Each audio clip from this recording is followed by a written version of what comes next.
Hi everyone, welcome back. आज हम ना कंसोलिडेटेड फंक्शन के पार्ट 2 में है। पार्ट 2 में हम देखते हैं कैसे डेटा अगर हमारा डायनेमिक होता है। एग्जांपल के तौर पे सपोज दैट 2016 के सीट में आप देखेंगे ना, यहाँ हमने हाईलाइट कर रखा है अगर संडे, और यहाँ देखेंगे 17 में संडे सबसे टॉप पे है, यहाँ मिडिल में है, और 2018 वाले सीट में ना लास्ट में है, लास्ट में। तो अगर सपोज दैट हमारा डेटा ऐसे डायनेमिक हो तो अगर हम क्या कंसोलिडेटेड फंक्शन का यूज कर सकते हैं या नहीं कर सकते, इसके लिए हम देखते हैं ना सम फंक्शन में जाते हैं और सेम वही फंक्शन हम यूज करते हैं कंसोलिडेटेड का। होम टैब में डेटा टैब में गए हमने और डेटा टैब में कंसोलिडेटेड फंक्शन हमने चूज किया और ऑलरेडी हमने कर रखा है, इससे पहले डिलीट कर रहे हैं। इसके पहले वाले फंक्शन में हमने बताया था, इसे हम डिलीट करते हैं और इसको अनचेक करते हैं। और हमें क्या करना है, 2016 का हमने रेंज सेलेक्ट किया 2016 का, ये हमने रेंज ले लिया। हम इस रेंज को ऐड करते हैं, फिर 2017 में जाते हैं, यहाँ से फिर हमने रेंज एक दिया 2017 का, 2017 का रेंज ऐड करते हैं। ठीक है, अब 2018 में जाते हैं, यहाँ से फिर हम 2018 वाले में गए और 2018 का भी डेटा रेंज हमने ऐड किया। ठीक है, हमने ऐड किया।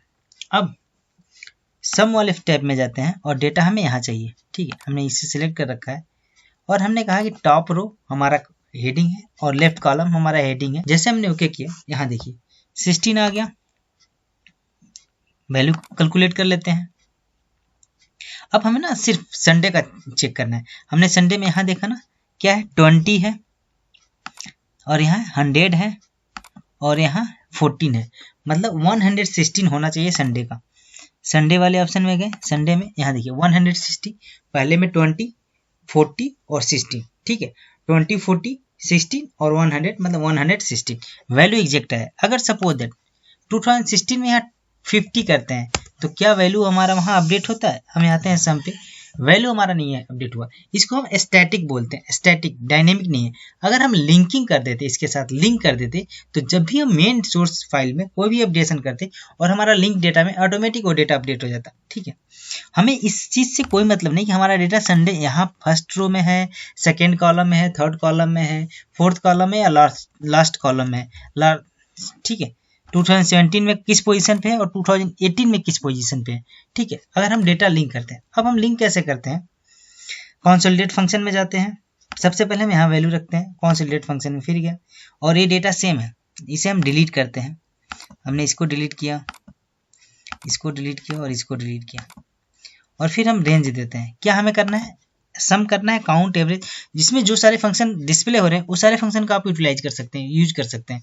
फिर अभी तो फिलहाल हम सम कर रहे हैं, हमने सम को चूज कर रखा है।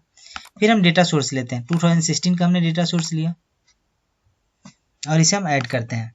हमने ऐड किया, 2017 का हमने डेटा सोर्स लिया अपना, फिर हमने इसे ऐड किया और 2018 का हमने डेटा सोर्स लिया और फिर हमने इसे ऐड किया।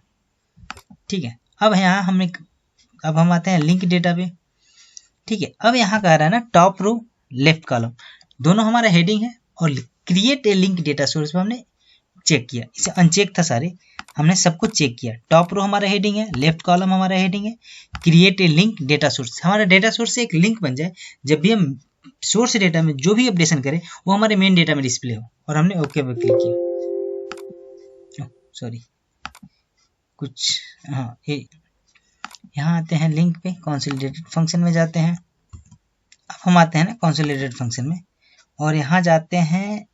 ठीक है, लिंक हमने किया और हमने ओके प्रेस किया। हमें पोजीशन यहाँ इसे रखना है। सबसे पहले हम इसे डिलीट करते हैं, जिस पोजीशन पे चाहिए हमने इस सेल को सिलेक्ट किया, कंसोलिडेटेड में गए और हमने ओके पे प्रेस किया।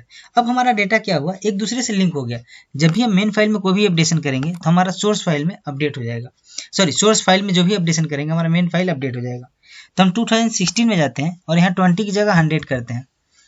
जैसे हमने 100 किया, पहले सीट में हमने 100 किया, दूसरे सीट में हमने 50 किया और तीसरे सीट में हमने 16 किया, 16।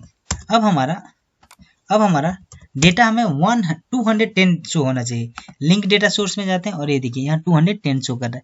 अब कैसे देखेंगे, यहाँ पे देखिए ना ग्रुपिंग हो गई है। तो अब हम आते हैं संडे वाले में, एक आ रहा है एक्सेल सीट, एक्सेल सीट 2017 में आते हैं। पहले सीट में हमारा ये देखिए संडे वाले में जाते हैं, पहले सीट में हमारा 100 है, दूसरे सीट में 50 और तीसरे सीट में 16। तो ऐसे करके आप डेटा लिंक करा सकते हैं कंसोलिडेटेड फंक्शन के। कोई ये मायने नहीं रखता कि आपकी फर्स्ट कॉलम कहाँ है, सेकेंड कॉलम कहाँ है, थर्ड कॉलम। डेटा के हेडिंग से कोई प्रॉब्लम नहीं होगा, जहां भी होगा कंसोलिडेटेड फंक्शन उसी के हिसाब से डेटा कैलकुलेट करके आपके फाइनल रिजल्ट में शो करेगा। Thank you so much watching this video. Any confusion you can drop the mail या message and I reply to you. Thank you so much.